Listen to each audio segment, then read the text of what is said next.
అవతార పురుషులు జగద్గురు శ్రీమద్ విరాట్ పోతులూరి వీరబ్రహ్మేంద్ర స్వామి వారు మహోన్నతమైనటువంటి ఈ విశాఖపట్నం ఎంతో చారిత్రాత్మకమైనటువంటి నగరం. ప్రత్యేకించి ఆ సముద్రుడి యొక్క విశేషవంతమైనటువంటి ఇక్కడ మహోన్నతమైనటువంటి గురుదేవుల యొక్క ఆనతి ప్రకారం నేను ఎందుకు వచ్చానో తెలియదు, కానీ నేను కూడా గురుదేవుల యొక్క మహోన్నతమైనటువంటి కార్తీక మాస శుక్లపక్ష ద్వాదశి ఈ మహోన్నతమైనటువంటి జయంతిని పురస్కరించుకొని ఇక్కడ ఉన్నటువంటి భక్తాదులు కొంతమంది తెలిస్తే అక్కడ సమావేశానికి వెళుతూ ఉన్నటువంటి సందర్భంలో ఇంతమంది మీరు మహోన్నతంగా స్వామివారిని ఉపాసన చేస్తూ మీరు ఇక్కడ ఉన్నారేమో, మా మనసును స్వామివారు పిలిపించారేమో, స్వామివారి యొక్క పిలుపు అందుకున్న వెంటనే నేను ఇక్కడికి రావడం జరిగింది. ఇంతమంది ఆత్మీయుల్ని బ్రహ్మంగరాయని మిమ్మల్ని నేను సంయుక్తమై స్వామివారిని దర్శించుకుంటాం. మహోన్నతమైనటువంటి ఈ జయంతి ఉత్సవం మనమందరం ఇక్కడ ఉండి జరపాలన్నటువంటిది స్వామివారి యొక్క నిర్ణయమేమో, అలా జరిగిందేమో అనుకుంటాను. మరొకసారి మీ అందరికీ కూడా సంబంధించినటువంటి ఈ కార్తీక మాస శుక్లపక్ష ద్వాదశి గురుదేవుల జయంతి ఉత్సవాన్ని పురస్కరించుకొని మీ అందరికీ శుభాకాంక్షలు శుభాశిస్సులు తెలియజేసుకుంటూ సెలవు తీసుకుంటూ మీ కృష్ణమాచార్య బ్రహ్మకుడు జై వీరబ్రహ్మ జై గోవిందమాత.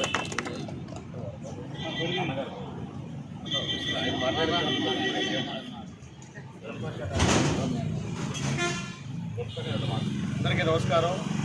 శ్రీ శ్రీ శ్రీ పోతులూరు వీరబ్రహ్మేంద్ర స్వాముల వారి 416వ జన్మదిన సందర్భంగా ప్రతి ఏడాది మనం జరుపుతున్నటువంటి అగ్రహార వీధిలో ఉన్నటువంటి శ్రీ వీరబ్రహ్మేంద్ర స్వామి వారి ఆలయంలో విశ్వబ్రాహ్మణ సంఘం ఆధ్వర్యంలో, అదేవిధంగా స్వర్ణకార సంఘం ఆధ్వర్యంలో శ్రీ విశ్వకర్మ గాయత్రి యువజన ఆధ్వర్యంలో అందరం కలిపి సంయుక్తంగా నిర్వహిస్తున్నటువంటి ఈ కార్యక్రమానికి స్వామివారి ప్రత్యేకించి మన వీరబ్రహ్మేంద్ర స్వాముల వారు కృష్ణమాచార్య గురువు గారిని పిలిపించి వారి అమృత భాష్యాలతో వారి అమృత హస్తాలతో మనల్ని దీవించడం మనకి ఒక సౌభాగ్యంగా పూర్వజన సుకృతంగా మనం భావిస్తూ వారికి పాద పద్మాలకు నమస్కారాలు చేస్తూ, అదేవిధంగా ఇక్కడ మనందరికీ గుర్తే ఉంటుంది, హుద్దుద్ తుఫాన్ రాకముందు మనం స్వామివారిని ప్రతిష్టాపన చేశాం. సరిగ్గా చాలామంది ప్రజలు అనుకున్నారు వీరబ్రహ్మేంద్ర స్వామి వారు లేకపోతే హుద్దుద్ వల్ల మొత్తం ఈ విశాఖ నగరం అంతా కూడా పూర్తిగా మునిగిపోను, అందుకే స్వామివారు ఇక్కడ వెలిసారేమో అని ప్రజలలో ఒక నానుడైతే ఉంది. ఇంతకుముందు పాండురంగ స్వామి టెంపుల్ దగ్గర అనేటువంటి ఒక అడ్రస్ ఉండేది, మీదనే పాండురంగ స్వామి టెంపుల్.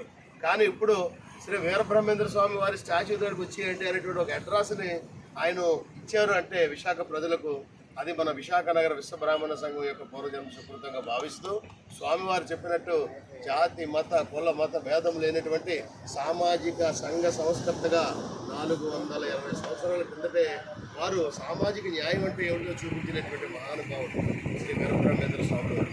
జగద్గురు జగత్కర్త.